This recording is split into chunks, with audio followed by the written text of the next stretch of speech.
بسم الله الرحمن الرحيم بسم الله الرحمن الرحيم الحمد لله كفى وسلام على عباده الذين اصطفى أما بعد قال الله تبارك وتعالى في كتابه المبين اليوم أكملت لكم دينكم وأتممت عليكم نعمتي ورضيت لكم الإسلام دينا أخرج الإمام البخاري في صحيحه عن أبي هريرة رضي الله تعالى عنه أنه قال النبي صلى الله عليه وسلم إنما مثلي ومثل الأنبياء كمثل رجل بنى بيتا فأحسنه وأجمله فيطوف الناس حوله فيتعجبون فيقولون هلا وزعت لبنة أنا تلك اللبنة أنا خاتم النبيين لا نبي بعدي أو كما قال عليه الصلاة والسلام ভূমিকাকে খুব লম্বা করতে চাচ্ছি না। অধ্যকার এই মহতি সেমিনারে উপস্থিত মান্যবর ওলামা ইকরাম এবং দেশের প্রথিতযশা গবেষক ওলামা ইকরামের এক ঝাঁককে দেখতে পাচ্ছি। আল্লাহ তাআলা এই উম্মতের দ্বীন ঈমান ও আখিরাতের চেতনাকে হেফাজত করার জন্য তাদের প্রত্যেকের শ্রমকে কবুল করেন। আজকে আমাদের আলোচ্য বিষয়ের মধ্যে দুটো কথা বলা হয়েছে। একটা হচ্ছে আকীদায়ে খতমে নবুয়তের গুরুত্ব,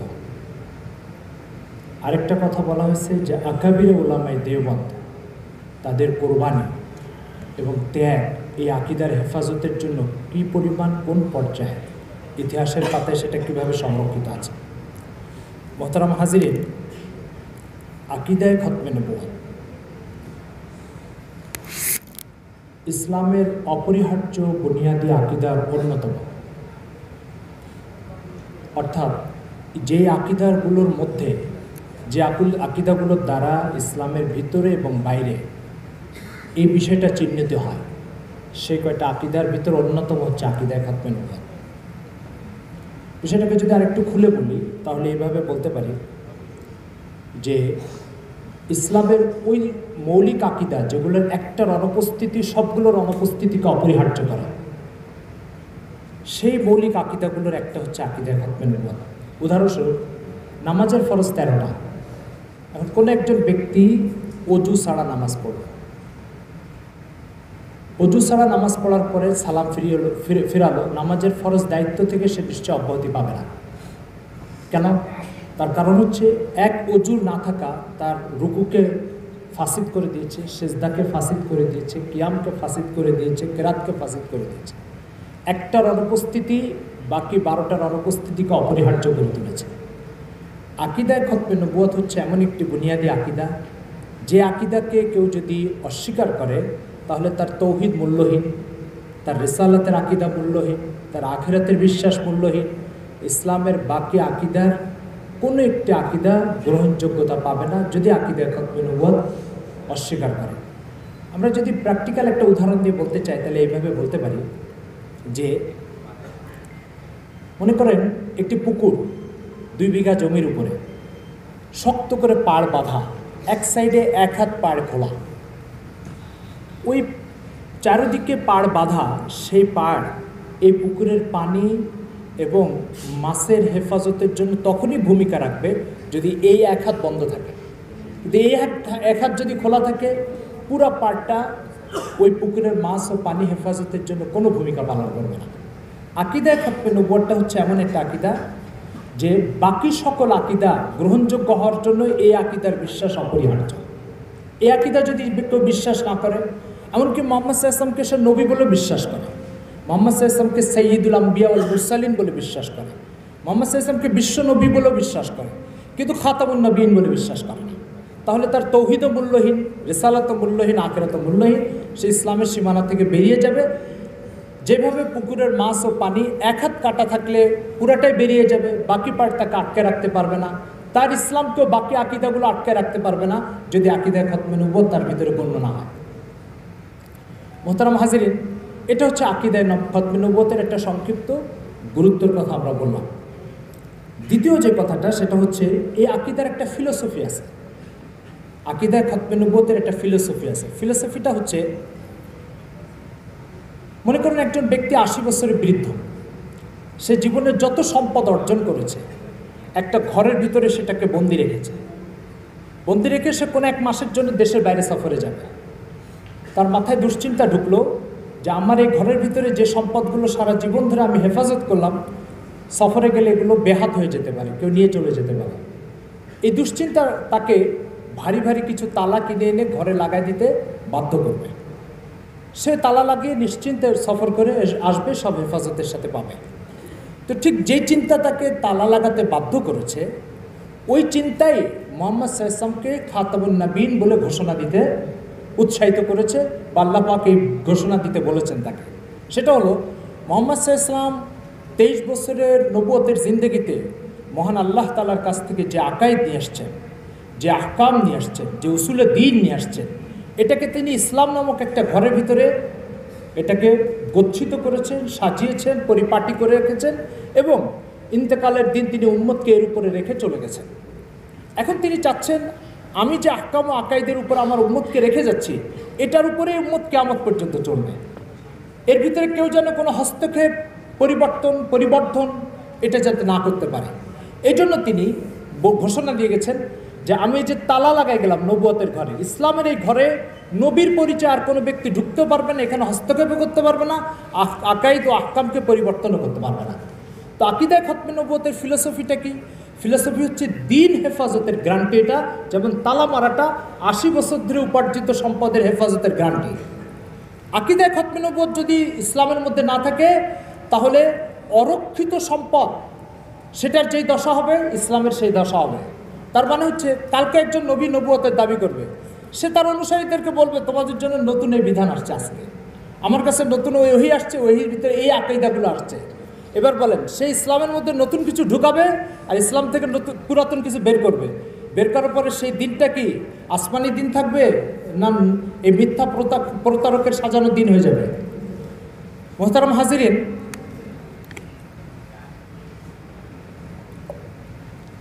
যে কথাটা বুঝার সেটা হলো আকিদায় খতমে নবুয়ত হচ্ছে ইসলামের হেফাজতের গ্যারান্টি। এই আকিদা যদি না থাকে, তাহলে ইসলামের তৌহিদও ঝুঁকিতে পড়বে, আখিরাতের যে আকিদাও ঝুঁকিতে পড়বে, ইসলামের প্রত্যেকটা আকিদা ও আহকাম ঝুঁকিতে পড়বে। এই ঘরের যদি তালাটা খোলা যায়, তাহলে এই ঘরের কয়টা সম্পদ ঝুঁকিতে পড়বে? কয়টা সম্পদের হেফাজত এবং নিরাপত্তা ঝুঁকিতে পড়বে? বলেন, প্রত্যেকটা সম্পদের নিরাপত্তা ঝুঁকিতে পড়বে। আকিদায় খতমে নবুয়ত যদি ইসলামের সাথে অপরিহার্যভাবে যুক্ত না থাকে, তাহলে নবী আসার ধারাবাহিকতা চালু থাকার সম্ভাবনা আছে। আর সেই সম্ভাবনা থাকার কারণে মুহাম্মদ সাল্লাল্লাহু আলাইহি ওয়াসাল্লাম তার উম্মতকে যে আহকাম ও আকিদার উপরে রেখে দুনিয়ার থেকে চলে গেছেন, প্রত্যেকটা আকিদা ও আহকাম ঝুঁকিতে পড়বে। এই জন্য ইসলামের অন্য অনেক বিষয়ে আপোষ করার নজির বা ঘটনা আছে। আকিদায় খতমে নবুয়তের সাথে আপোষ করা বা এর অস্বীকারীদের সাথে সমঝোতায় যাওয়ার কোনো নজির নাই, কোনো দৃষ্টান্ত নাই। তো আকিদায় খতমে নবুয়ত এটা তৌহিদ ঠিক রাখার জন্য এটাকে গুরুত্ব দিতে হবে, রিসালাত ঠিক রাখার জন্য, কোরআনকে কোরআন অবস্থায় ঠিক রাখার জন্য এই আকিদাকে গুরুত্ব দিতে হবে। মোহতারাম হাজিরিন, এই জন্য আপনারা দেখতে পাবেন ইসলামের 1400 বছর ধরে এই আকিদার ব্যাপারে যেই পরিমাণ, এই আকিদার হেফাজতের ব্যাপারে, তাহাফুজের ব্যাপারে যেই পরিমাণ শ্রম, মেধা, ঘাম আর রক্ত ঝরানো হয়েছে, ইসলামের অন্য কিছু নিয়ে এত কিছু ঝরানো হয়েছে এর দৃষ্টান্ত কম। একটা দুটো উদাহরণ বলি। হযরত আবু বকর সিদ্দিক রাদিয়াল্লাহু তাআলা যখন খলিফা হলেন, তো ইসলামী দুনিয়া বড় বড় 4টা সমস্যার সম্মুখীন হলো। কিছু লোক মুরতাদ হয়ে যাচ্ছে, কিছু লোক যাকাতকে অস্বীকার করছে, কিছু লোক কিছু ফিতনা যে শক্তিগুলোকে আল্লাহ রাসূল দমন করে দুনিয়ার থেকে বিদায় নিয়েছেন, সেগুলো যখন শুনলো যে মুহাম্মদ সাল্লাল্লাহু আলাইহি ওয়াসাল্লাম চলে গেছেন দুনিয়ার থেকে, ওরা মাথা চাড়া দিয়ে উঠছে। আর কিছু লোক নবুয়তের দাবিদার জন্ম নিল। আবু বকর রাদিয়াল্লাহু তাআলা খলিফা হওয়ার পরে নীতি নির্ধারণী সাহাবায়ে কেরাম যারা, তাদেরকে নিয়ে পরামর্শতে বসলেন। বসে তিনি পরামর্শ করলেন, মুনকিরিনে যাকাতের বিরুদ্ধে কি লড়াই করা ঠিক হবে? সাহাবাদের মধ্যে দুটো দল হয়েছে। একদল বলছেন লড়াই করো এখনই, আরেক দল বলছেন একটু বিলম্ব হওয়া উচিত। মুরতাদদের বিরুদ্ধে লড়াই হবে, সাহাবায়ে কেরামের মধ্যে ইখতিলাফ দেখা দিয়েছে। কেউ বলছে এখনই লড়াই হওয়া উচিত, এটাতে মতভেদ হয়নি, এটা এখন হবে না পরে হবে, এটা নিয়ে মতভেদ দেখা দিয়েছে।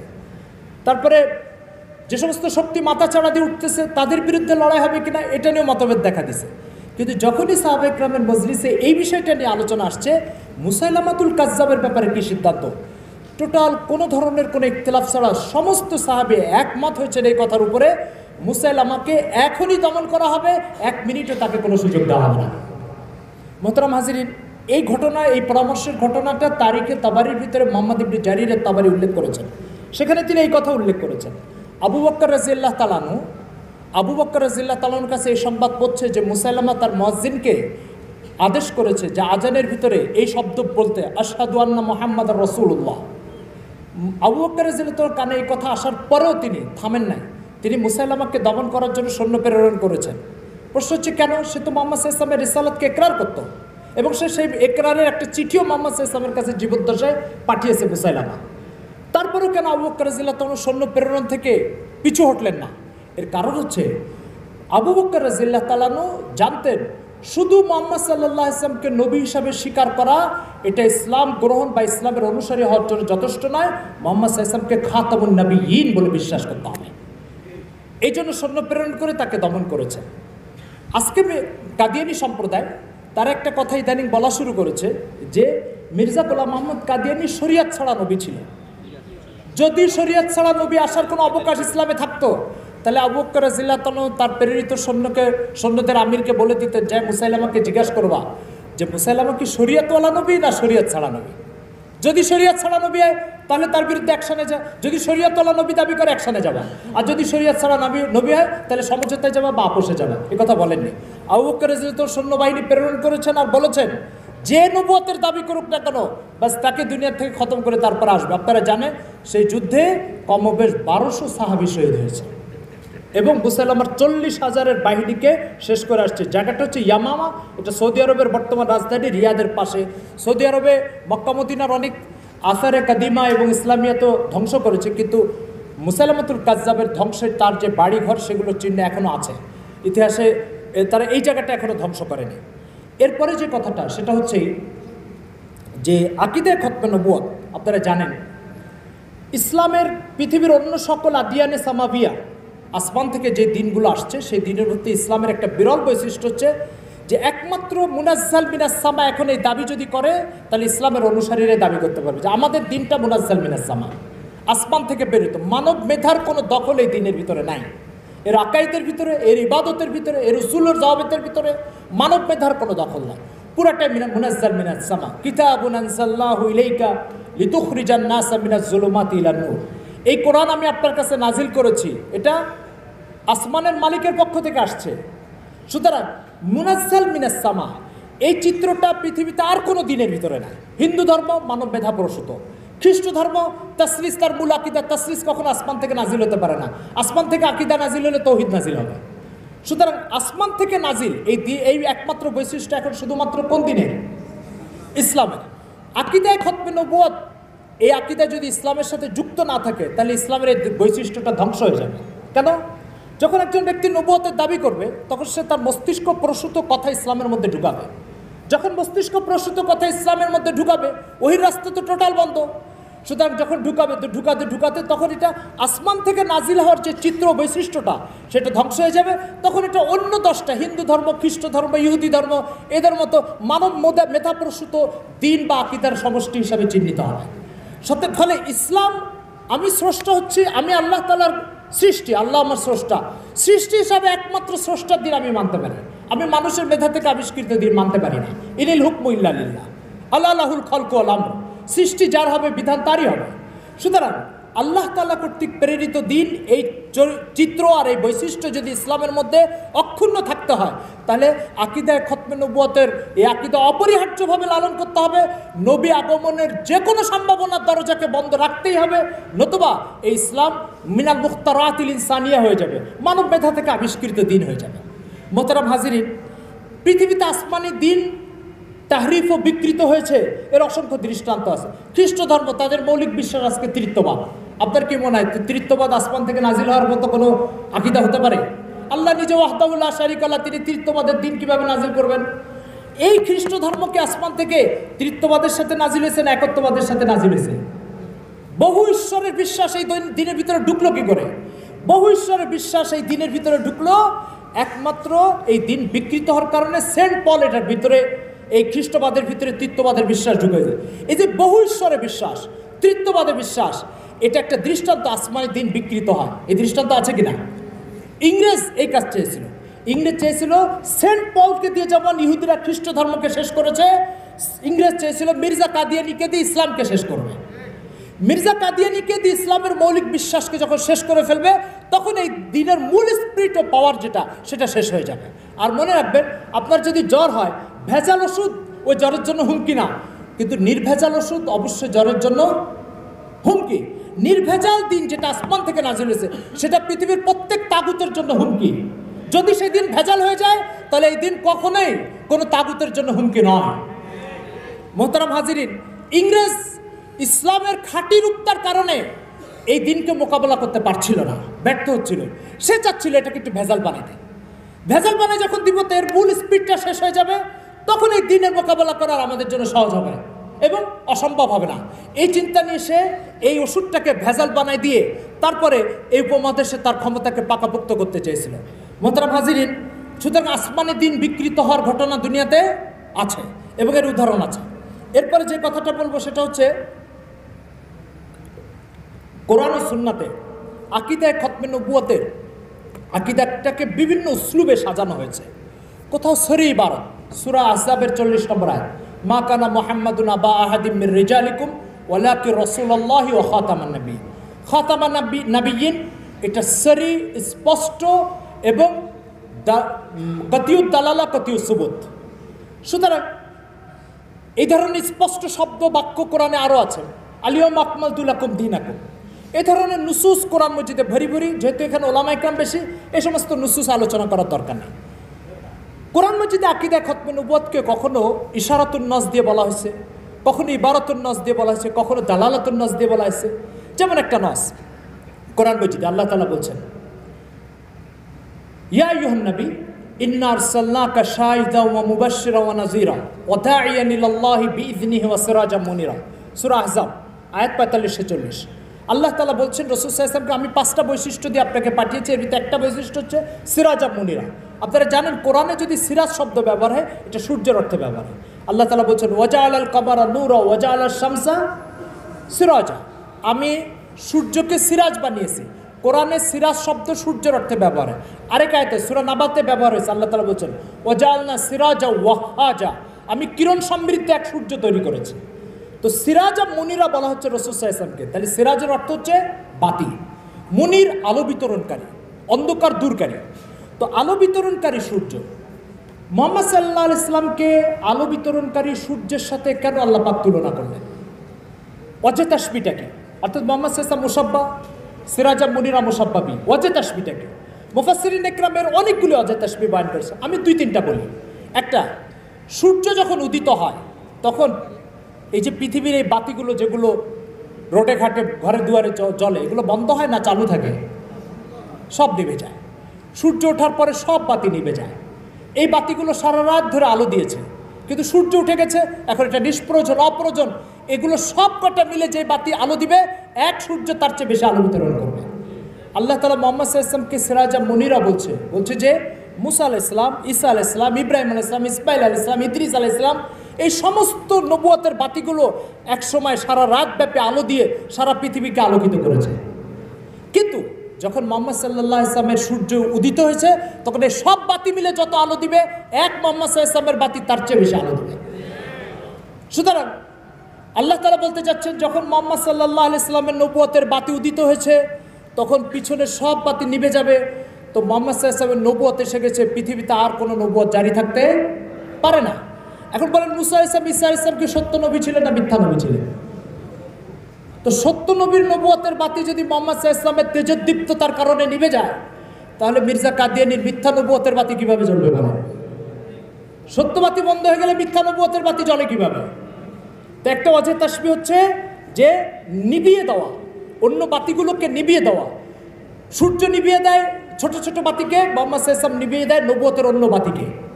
একটা ওয়াজে তাশবিহ হচ্ছে সারা পৃথিবীকে আলোকিত করার জন্য আল্লাহ পাক কয়টা সূর্য সৃষ্টি করেছেন?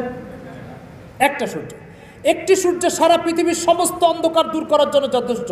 ওয়াজে তাশবিহ হচ্ছে যে পৃথিবীতে যত কুফুর আছে, দলালাত আছে, গুমরাহি আছে, বেদিনী আছে, বদ্দিনী আছে, আল্লাহ তাআলার পথকে অন্ধকারাচ্ছন্ন করার যত তৎপরতা আছে, আল্লাহ তাআলার কাছে পৌঁছার, সৃষ্টি স্রষ্টার দিন মানবে, এই দিন মানার মাঝে যত প্রতিবন্ধকতা আছে, এই কুফুর দালালতের সমস্ত প্রতিবন্ধকতাকে এক বাতি দূর করবে, সেটা হচ্ছে মুহাম্মদ সাল্লাল্লাহু আলাইহি ওয়াসাল্লামের নবুয়তের বাতি। সুতরাং সারা পৃথিবীর সব অন্ধকার যেমন এক সূর্য দূর করে, মুহাম্মদ সাল্লাল্লাহু আলাইহি ওয়াসাল্লামের নবুয়তের বাতি কুফুর ও দালালতের সমস্ত গুমরাহিকে এক বাতি দূর করবে। এটা একটা ওয়াজে তাসবিহ। সুতরাং সিরাজাম মুনিরা, এই আয়াতের ভিতরে আল্লাহ পাক তাসবিহের মাধ্যমে, ইশারাতুন নাসের মাধ্যমে আল্লাহ তাআলা খতমে নবুয়তের আকীদাকে পেশ করেছেন। আরও এরকম স্পষ্ট অস্পষ্ট অসংখ্য আয়াত আছে। পূর্বেকার নবীদের আলোচনা যখন আল্লাহ তাআলা করতেন, করে শেষে এসে বলতেন ওয়াজআলনা ফি যুররিয়াতিহিমুন নবুওয়াতা, আমি মুসা, ঈসা, ইব্রাহিম এদের পরে এদের আওলাদদের মধ্যে নবুয়তকে জারি করেছে। মুহাম্মদ সাল্লাল্লাহু আলাইহি ওয়াসাল্লামের ব্যাপারে যখন আলোচনা আসছে, তখন আলোচনা আসছে মা কানা মুহাম্মাদুন আবা আহাদিম মির রিজালিকুম ওয়ালাকিন রাসূলুল্লাহ ওয়া খাতামান নাবিয়্যিন। এখানে ওয়াজআলনা ফি যুররিয়াতিহিমুন নবুওয়াতার কোনো আলোচনা নেই। এভাবে আপনি দালাইলের প্রশ্নে যখন যাবেন, তো কোরআনে ভরি ভরি উসলুব আছে, যে আসালিবের আলোকে আল্লাহ পাক আকীদা খতমে নবুয়তকে স্পষ্ট করেছেন এবং উল্লেখ করেছেন। এখন যে বিষয়টা, সেটা হচ্ছে কাদিয়ানি জামাত সম্পর্কে দুটো কথা জানা দরকার। মির্জা গোলাম আহমদ কাদিয়ানির জন্ম হচ্ছে 1839 সালে। যদিও কাদিয়ানির আজকাল একটা মিথ্যা তথ্যের গড়মিলের কারণে 1835 লিখে থাকে তাদের বই পুস্তকে, কিন্তু মূলত মির্জা গোলাম আহমদ কাদিয়ানির জন্ম হচ্ছে 1839 সালে, মৃত্যু হচ্ছে 1908 সালে 26শে মে। এখানে একটা কথা মনে রাখা দরকার, এই তথ্যটা সঠিক নয়।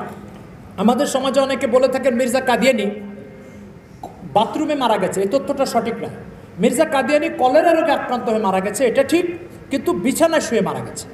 তার বিছানায় কলেরা হওয়ার কারণে বিছানার নিচে ছিদ্র করে নিচে টয়লেটের একটা টেম্পোরারি ব্যবস্থা করে দেওয়া হয়েছিল, এটা এই তথ্য সত্য, কিন্তু বাথরুমে মারা গেছে এই তথ্য সত্য নয়। এখানে আরেকটা কথা বলা দরকার, সেটা হচ্ছে মির্জা গোলাম আহমদ কাদিয়ানির মৌলিক দাবির সংখ্যা অসংখ্য। আমরা 2-4টে দাবি করি। একটা হচ্ছে ইমাম মাহদি ছিল, এটা সে দাবি করেছে। 2 নম্বর হচ্ছে সে মুজাদ্দিদ হওয়ার দাবি করেছে। এরপরে হযরত ঈসা আলাইহিস সালাম যার ইন্তজার উম্মতে মুসলিমা করছে, ঈসা আলাইহিস সালাম হওয়ার দাবি করেছে। 1901 সালে সে নবুয়তের দাবি করেছে। 1901 সালের পরে সে 7 বছর বেঁচে ছিল, 1908 সে দুনিয়া থেকে চলে গেছে। মির্জা গোলাম আহমদ কাদিয়ানি 1889 সালে তার এই আহমদিয়া মুসলিম জামাত গঠন করে। 1889 সালে মির্জা গোলাম আহমদ কাদিয়ানির মারা যাওয়ার 5 বছরের মাথায় বাংলাদেশে, তখন এটা ব্রিটিশ সরকারের অধীনে শাসিত পূর্ববঙ্গ হিসেবে নাম ছিল, এই পূর্ববঙ্গে 1913 সালে কাদিয়ানিদের আহমদিয়া মুসলিম জামাতের যাত্রা শুরু হয়। এই কারণে তারা বাংলাদেশে তাদের স্মারক গ্রন্থ বের করেছে 100 বছর পূর্তি উপলক্ষে, যে আপনারা দেখতে পাচ্ছেন 1913 থেকে 2013 100 বছর পূর্তি স্মারক গ্রন্থ। এটা ইতিমধ্যে বাংলাদেশে কাদিয়ানিদের যাত্রা 100 বছর হয়ে গেছে। কাদিয়ানিদের তৎপরতার একটা বিষয় হচ্ছে তাদের পাক্ষিক আহমদী পত্রিকা 1922 সালে তার যাত্রা শুরু করেছে, অর্থাৎ তাদের পত্রিকা ও প্রচার মাধ্যমের যাত্রা প্রায় 100 বছর হয়ে গেছে। পাক্ষিক আহমদী প্রথম দিকে এটা পাক্ষিক ছিল না, এখন এটা পাক্ষিক, 15 দিন পর পর বের হয়। এরপরে কাদিয়ানিদের বাংলাদেশে প্রায় ওদের দেওয়া বক্তব্য তথ্য অনুযায়ী আপনারা দেখতে পাচ্ছেন, এই যে ওদের স্মারক গ্রন্থ প্রায় 300 আস্তানা আছে এবং কয়েকশো কাদিয়ানি প্রতিদিন বাংলাদেশে তাদের দাওয়াতি কার্যক্রমের মাধ্যমে 100 জন মুহাম্মদ সাল্লাল্লাহু আলাইহি ওয়াসাল্লামের উম্মতকে ধরে এনে মির্জা গোলাম আহমদ কাদিয়ানির উম্মত বানিয়ে মুরতাদ বানাচ্ছে, আলিয়াজুবিল্লাহ। এরপরে যে তথ্যটা জানা দরকার সেটা হচ্ছে বাংলাদেশে কাদিয়ানিদের 7 বছর কর্তৃক 7 বছর সিলেবাসের একটা কোর্স আছে, যেটা ওরা আলেম হওয়ার কোর্স বানিয়েছে। পঞ্চগড়ে জামে আহমদিয়া ওদের প্রতিষ্ঠান আছে, সেখান থেকে এই কোর্স ওরা সম্পন্ন করছে এবং 7 বছর এই কোর্স সমাপ্ত করে ওরা দায়ী তৈরি করে। এরা অনেকে তাদের জীবন উৎসর্গ করার অঙ্গীকার করে এই প্রতিষ্ঠানে ভর্তি হয়। এরাই পরবর্তীতে বিভিন্ন গ্রামগঞ্জে ছড়িয়ে মুসলমানকে মুরতাদ বানানোর চেষ্টা করে। এই তথ্যগুলো দেওয়ার উদ্দেশ্য হচ্ছে আমাদের কি তৎপরতা আছে উম্মতকে উম্মত হিসাবে টিকিয়ে রাখার জন্য, মুহাম্মদ সাল্লাল্লাহু আলাইহি ওয়াসাল্লামের উম্মতকে তার সাথে জুড়িয়ে রাখার জন্য আমাদের কি তৎপরতা আছে। আমাদের না কোনো পত্রিকা আছে এদের ব্যাপারে, আমাদের না সুসংগঠিত কোনো জামাত কাজ করতেছে, আমাদের না কোনো একাডেমিক কাজ আছে, আমাদের না এ ব্যাপারে কোনো লিটারেচার আছে, আমাদের না এ ব্যাপারে একটা টিম সুসংগঠিতভাবে কাজ করছে। আল্লামা আনোয়ার শাহ কাশ্মীর রহমতুল্লাহ আলাইহ, আল্লামা আনোয়ার শাহ কাশ্মীর রহমতুল্লাহ 1936 ইন্তেকাল করেছেন। তার বক্তব্য আসছে এই বইতে তাহফুজে খতমে নবুয়ত আহমিয়ত আর ফজিলত। এই বইয়ের ভিতরে কাশ্মীর রহমতুল্লাহ বক্তব্য আসছে, উনি ইন্তেকালের আগে ওনার শাগরিদদেরকে বলে গেছেন কাদিয়ানীদের ব্যাপারে তোমরা 3টা কাজ অবশ্যই করবা। একটা শব্দ হচ্ছে বাতৌফিক জামাত ওলামা। বাতৌফিক জামাত ওলামা এই ফিতনার ব্যাপারে উম্মতকে এত বেশি সতর্ক করবে যে যাদের হায়াত মৌত এই কাজের জন্য উৎসর্গিত হবে। এটা কাশ্মীর রহমতুল্লাহ বক্তব্য। সময় সীমাবদ্ধতার জন্য আমি আর উর্দু ইবারতটা পড়ে শোনাচ্ছি না।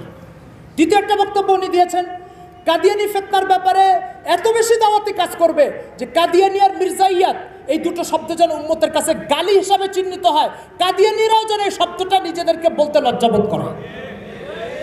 তৃতীয় একটা প্রস্তাব উনি দিয়েছেন উম্মতের সামনে, একাডেমিক্যাল কাজ। একাডেমিক্যাল কাজের অর্থ হচ্ছে দায়ী তৈরি করা, লিটারেচার ছাপানো এবং উম্মতের শিক্ষিত শ্রেণীর যাদের কাছে দিনের আলো পৌঁছে না তাদের কাছে এই কুফুরি ফিতনা সম্পর্কে সচেতন করার জন্য একটা শক্তিশালী একাডেমি গঠন করা। এটা হযরত বলে গেছেন 1936 সালে উনি ইন্তেকাল করেছেন, তার আগে বলে গেছেন। কিন্তু দুঃখ পরিতাপের বিষয়, কাদিয়ানিরা তাদের জামাতের এই সব কর্মসূচি তো অব্যাহত রেখেছে। আমাদের দুঃখ পরিতাপের বিষয় আমরা এই কাজগুলোকে আজও করতে পারিনি। আল্লাহ আমাদেরকে বুঝার তৌফিক দান করেন। এবার আমার আলোচ্য বিষয়ের একটা অংশ ছিল আকাবির ওলামায়ে দেওবন্দের কুরবানি কি এই আকীদার হেফাজতের জন্য, এই আকীদার বিরুদ্ধে, এই আকীদার হেফাজতের জন্য এবং কাদিয়ানি ফিতনার বিরুদ্ধে আমাদের আকাবিররা যে পরিমাণ কোরবানি করেছেন তার জন্য এই 5-10 মিনিট সময় আসলে যথেষ্ট না। কারণ ফিতনা তার 150 বছরের মোকাবেলা, 150 বছর ধরে হচ্ছে। 5 মিনিটে আমি কিভাবে 150 বছরের কারগুজারি শোনাবো? একটা দুটো শুনে আপনাদেরকে এটার দ্বারা একটা অনুমান হতে পারে আমাদের আকাবিররা কি পরিমাণ শ্রম মেধার ঘাম ব্যয় করেছেন এই ফিতনার মোকাবেলায়। প্রথম যে কথাটা বলবো সেটা হচ্ছে মোকদ্দমায় ভাওয়ালপুর। মোকদ্দমায় ভাওয়ালপুর একটা মোকদ্দমা অতিবাহিত হয়েছে, আপনারা জানেন। 5 খণ্ডে এটার বিবরণ ছেপে আসছে। এই মোকদ্দমায় ভাওয়ালপুর হচ্ছে পাকিস্তানের একটা জেলার নাম হচ্ছে ভাওয়ালপুর। এই জেলায় একটা মেয়ে বিয়ে হয়েছে, তার স্বামী কাদিয়ানি হয়ে গেছে। মেয়ের বাবা মা আদালতে মামলা করেছে যে যেহেতু স্বামী কাদিয়ানি হয়ে গেছে তো তাদের বিবাহ বিচ্ছেদ হয়ে গেছে, তাফরিক হয়ে গেছে। কেন তাফরিক হবে? কাদিয়ানি কাফির, আমার মেয়ে মুসলমান, মুসলমান কাফিরের সাথে বিবাহ বন্ধনে আবদ্ধ হতে পারে না। আদালতে মামলাটা যাওয়ার পরে এখন আদালতে ওলামা ইকরাম এবং কাদিয়ানি দুজনে লড়া শুরু হয়েছে। এখন আর বিষয়টা এই মেয়ের বিবাহ টিকবে কি টিকবে না এটা বিষয় না, বিষয়টা এখন এসে দাঁড়াইছে এখানে কাদিয়ানি মুসলমান না কাফির। যদি কাদিয়ানি কাফির হয় বিবাহ বিচ্ছিন্ন হবে, যদি কাদিয়ানি মুসলমান হয় তাহলে বিবাহ টিকে যাবে। এই আদালতে লড়তে লড়তে অবশেষে 1924-25 মামলাটা শুরু হয়েছে। 1932 সাল আল্লামা আনোয়ার শাহ কাশ্মীর রহমতুল্লাহ মস্ত বড় পাইলস রোগে আক্রান্ত ছিলেন। আপনারা জানেন হযরত যেখানে বসে দর্শ দিতেন সেখানে পাইলস রোগের কারণে ওনার বিছানা বসার জায়গাটা রক্তে রঞ্জিত হয়ে যেত। এই পাইলস রোগ নিয়ে উনি 1932 সালে ওনার হজের সফরও ছিল। তখন হজে যাবে, সাথীরা রেডি, সব মাল সামানা গোছানো হয়ে গেছে। তখন ভাওয়ালপুর থেকে চিঠি আসছে যে হযরত এখানে কাদিয়ানি সংক্রান্ত আদালতে মুভ করতে হবে, এই জন্য আপনাকে একটু উপস্থিত হতে হবে।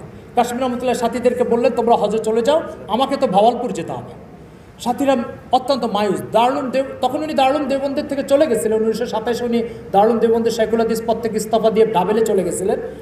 তো তখন উনি সব সাথীদেরকে নিরাশ করে হজে পাঠিয়ে দিয়েছেন, ওখানে চলে গেছেন ভাওয়ালপুরে যে সেই পাইলস রোগে আক্রান্ত হয়ে উনি মসজিদুস সাদিক, ভাওয়ালপুরের জামে মসজিদের নাম, সেখানে উনি শুক্রবারে জুমার আগে বয়ান করেছেন। সে বয়ান ওনার বক্তব্যটা কি এতটুকু বলে আমার আলোচনাকে সমাপ্ত করছি। উনি ওখানে দাঁড়ায় বললেন, আমাকে অন্তত 4 থেকে 5 জন ডাক্তার বলেছে যে এই পাইলস রোগ নিয়ে আপনার এই সফরটা একেবারে উপযোগী নয় এবং এর জন্য আপনার শরীর প্রস্তুত নয়। আমার অসংখ্য সাথী আমাকে হজে নিয়ে যাওয়ার জন্য প্রস্তুত, সেখানে আমি মুলতবি করে এখানে চলে আসছি। তোমরা হয়তো জিজ্ঞাসা করবো হুজুর কেন আসলেন? তো আমি আসছি কেন শুনো, আমি যদি হজে যাই আর মদিনা শরীফের রাসূল সাল্লাল্লাহু আলাইহি ওয়াসাল্লামের রওজার পাশে যে দাঁড়াই, আর হুজুর যদি বলে আনোয়ার তুমি এখানে চলে আসছো কেন, তোমার তো প্রয়োজন ছিল ভাওয়ালপুরে, তুমি ভাওয়ালপুর ছেড়ে এখানে চলে আসলে কেন? তো আমার কোনো জবাব থাকবে না। হুজুর আমাকে যদি জিজ্ঞাসা করেন আমার খতমে নবুয়তের ইজ্জত নিয়ে টানাটানি হচ্ছে, তুমি সেই ইজ্জত না রক্ষা না করে তুমি আমার মাকবারের কাছে কেন আসলে, এই প্রশ্নের কোনো জবাব নেই। এই জন্য আমি এখানে এসেছি। ডাক্তার আমাকে নিষেধ করেছে, তো আমি ডাক্তারদেরকে বলেছি দেখো আমি আমার আমল নামাতে একটা নজর বুলালাম, নজর বুলায় দেখছি আসলে জান্নাতে যাওয়ার মতো আর জাহান্নাম থেকে রেহাই পাওয়ার মতো আমার আমল নামায় কোনো আমল দেখছি না। তো আমি চিন্তা করছি রাসূল সাল্লাল্লাহু আলাইহি ওয়াসাল্লামের খতমে নবুয়তের ইজ্জত রক্ষা করার জন্য আমি ভাওয়ালপুরের সফরটা সেরে যাই, এটাকে আমল নামায় পেশ করে আল্লাহর কাছে বলবো আল্লাহ এই একটা কাজের ওসিলা আমাকে মাফ করে দেন। এই জন্য আমি ভাওয়ালপুরে চলে আসছি। এরপর হজরতের বয়ান শুনে উপস্থিত হাজার হাজার ওলামা ইকরাম শুধু কেঁদেছেন আর কেঁদেছেন। এরপর হজরত বলছেন যে, একজন জিজ্ঞাসা করলো, হজরত আপনি তো সারা জীবন হাদিসে নববীর খেদমত করে এসছেন, তো এটাতেও কি আপনার আমলনামায় কিছু দেখছেন না? তো হজরত বললে, দেখো হাদিসে নববী আকওয়ালুর রসুল আর আফআলুর রসুল, আর খতমে নবুয়তের বিষয়টা জাতুর রসুল। আর আকওয়াল আর আফআলের হেফাজতের চেয়ে যদি জাতুর রসুল হেফাজত না হয়, তাহলে এই আকওয়াল এই আফআলের কোনো মূল্য থাকবে না। এই জন্য আমি জাতুর রসুলের হেফাজতের জন্য এখানে আসছি। এরপরে মোকদ্দমা ভাওয়ালপুরে উনি মুভ করলেন। আদালতে কাদিয়ানীদের প্রতিনিধি জালালউদ্দিন শামস, যে মির্জা গোলাম মোহাম্মদ কাদিয়ানীর এই যে রুহানি খাজাইনের সমষ্টি আপনারা দেখতে পাচ্ছেন, মির্জা কাদিয়ানী 84টা বইয়ের সমষ্টি কাদিয়ানীরা ছেপেছে 23 খণ্ডে, তার এই যে 18 নম্বর খণ্ড এটা রুহানি খাজাইন। আমি দু একটা ইবারত পড়ে শোনাতে চাচ্ছিলাম, কিন্তু আমাকে পিছন থেকে সিগন্যাল দিচ্ছে যে আলোচনা বন্ধ করেন, এই জন্য আর আমি এটা পড়ে শোনাতে পারছি না। এই রুহানি খাজাইন 23 ভলিউমে এই তো কিতাবটা যে তরতিব দিয়েছে সে হচ্ছে জালালউদ্দিন শামস। এই জালালউদ্দিন শামস আল্লামা কাশ্মীর রহমতুল্লাহের বিরুদ্ধে আদালতে মুভ করেছে। কাশ্মীর রহমতুল্লাহ আলোচনা করতে করতে করতে করতে এক পর্যায়ে এরকম একটা ওয়াস্তের ভিতরে এসে গেছেন। উনি জালালউদ্দিন শামসকে বলছেন, अगर तू देखना चाहे कि मिर्जा कादियानी को मैं जहन्नम में अभी तुझे देखा सकता हूँ, ওখানে দাঁড়িয়ে বলছে।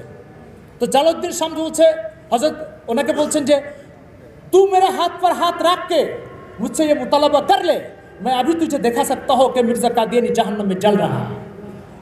আদালত থেকে মুভ করে বেরে আসার পরে একজন হযরতের সাগরিদ জিজ্ঞেস করে, হযরত যদিও হাতের উপরে হাত রেখে আপনাকে বলতো যে ঠিক আছে দেখান, মির্জা কাদিয়ানী যে জাহান্নামে জ্বলছে এটা দেখান, তাহলে কি আপনি দেখাতে পারতেন? হযরত বলছে, ইয়াকিনান আমি দেখাতে পারতাম। কেন? বলছে, আল্লাহ তাআলা খতমে নবুয়তের কাজ যারা করে তাদেরকে কোথাও রসওয়া করেন না, আগামীতেও করবেন না, কোথাও অপমান করেন নাই। সুতরাং এখানে যদি আমি আল্লাহর কাছে এটা দোয়া করতাম, আল্লাহ তাআলা কোনো না কোনো আলামত এখানে দেখিয়ে দিতেন যে মির্জা গোলাম মোহাম্মদ কাদিয়ানী জাহান্নামে জ্বলছে। চলে গেলেন হযরত, আদালতে মুভ হয়ে গেল। হযরত দেওবন্দে সফর শেষ করে দেওবন্দে আসলেন। দেওবন্দে এসে হযরত তার সাগরিদদেরকে বললেন, দেখো ভাই, আমি তোমাদেরকে বলে দিচ্ছি যে এই রায়ে ইসলাম বিজয় হবে, কুফর পরাজিত হবে, কিন্তু রায়টা আমি ইন্তেকালের পরে বের হবে, আমি জীবদ্দশায় বের হবে না। দুইজন সাগরিদকে আদেশ করলেন, এই রায় ইসলামের পক্ষে বের হবে, আমি মারা যাওয়ার পরে এই রায়টাকে আমার কবরের কাছে এসে তেলাওয়াত করে শোনা দিলাম। হযরত ইন্তেকাল করলেন 1936-এ। ইন্তেকাল করার পরে হযরতের এক সাগরিদ আদালতের রায় নিয়ে এসে কবরের পাশে পড়ে শোনাই দিয়েছেন। শুনে দেওয়ার পরে তখনকার টাইমে একজন সাহেবে দিল নকশবন্দি এক তরিকার বুজুর্গ, সে রাত্রে স্বপ্নে দেখছে কাশ্মীর রহমতুল্লাহকে জিজ্ঞাসা করছে, আল্লাহ তাআলা আপনার সাথে কী মুআমালা করেছেন? বলছে, আল্লাহ তাআলা আমাকে খতমে নবুয়তের হেফাজতের কাজের জন্য মাফ করে দিয়েছেন। এসব বিস্তারিত ঘটনাগুলো এই কিতাবের মধ্যে বর্ণিত আছে। মোহতারাম হাজিরিন, যে কথাটা শেষ মুহূর্তে না বললেই নয়, সেটা হচ্ছে যে এই ঘাম, এই রক্ত আর এই ত্যাগ, একজন আমাদের বড়দের কথা বললাম, এরকম আমাদের আকাবিরদের অবদানের কথা বলে শেষ করা যাবে না। আমি সর্বশেষ যে কথাটা বলতে চাই, এখানে অনেক সাংবাদিক বন্ধু হয়তো বা আছেন বা মিডিয়ার কর্মীরা আছেন, তারা এই কথাটা একটু প্রচার করেন। সেটা হলো, এদেশে সাংবাদিকদের একটা প্রশ্ন যে সংবিধানের 41 ক ধারায়, সংবিধান 41 এক ধারায় এই কথা লিখিত আছে, ধর্ম পালনের স্বাধীনতা সাংবিধানিকভাবে স্বীকৃত, মজহবি আজাদি এ এক দস্তুরি হুকুক হে।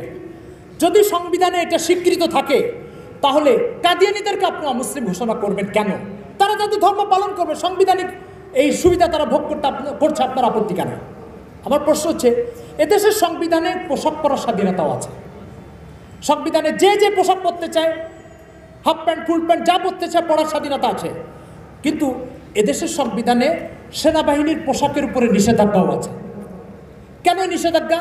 নিষেধাজ্ঞা এই কারণে, সেনাবাহিনীর পোশাক শুধু সেনা সদস্য পরতে পারবে, সেনা সদস্য নয় এমন কেউ সেনাবাহিনীর পোশাক পরতে পারবে না। পোশাক পরার স্বাধীনতাও স্বীকৃত, সেনাবাহিনীর পোশাকের উপরে নিষেধাজ্ঞাও স্বীকৃত। কেন? সেনাবাহিনীর সদস্য হওয়া ছাড়া কেউ যদি সেনাবাহিনীর পোশাক পরে, তাহলে সে প্রতারণা করার জন্য পড়বে, জনগণকে ধোঁকা দেওয়ার জন্য পড়বে। ঠিক যে ব্যক্তি ইসলামের অপরিহার্য আকীদা ও বিশ্বাসের সাথে একমত পোষণ করে তারপরে সে ইসলামের অনুসারী দাবি করবে, সেই কেবল ইসলামের অনুসারী। ইসলামের অপরিহার্য বিশ্বাসের সাথে দ্বিমত পোষণ করে আবার ইসলামের অনুসারী বলে দাবি করবে, সে সেনা সদস্য না হয়ে সেনা পোশাক পরতে চায়। ফলে কোনো সমাজ সভ্যতা যেমন ওটাকে স্বীকৃতি দিবে না, কোনো সমাজ সভ্যতা কাদিয়ানীদেরকে খতমে নবুয়তের আকীদাকে অস্বীকার করে ইসলামের অনুসারী দাবি করার স্বীকৃতি দিতে পারে না। নৈতিক জায়গায় এটার প্রতিবন্ধকতা এবং বাধা রয়ে গেছে। মোহতারাম হাজিরিন, কোন মতাদর্শের মৌলিক বিশ্বাসকে অস্বীকার করে ওই মতাদর্শের অনুসারী দাবি করা নির্ঘাত প্রতারণা।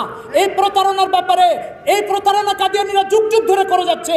এ দেশবাসীকে এ ব্যাপারে সতর্ক করা সাংবাদিক বন্ধুদের দায়িত্ব। মোহতারাম হাজিরিন, দ্বিতীয় একটা কথা বন্ধুগণ, আরেকটা কথা, ব্রিটিশদের কোচিং সেন্টারে কোচিং করে যে নবুয়ত পাওয়া যায় সেই নবুয়ত দ্বারা কুফর ও এলহাদের সজীবতা ফিরিয়ে আনা সম্ভব, ইসলামের সজীবতা ফিরিয়ে আনা সম্ভব নয়। আসসালামু আলাইকুম ওয়া রাহমাতুল্লাহ।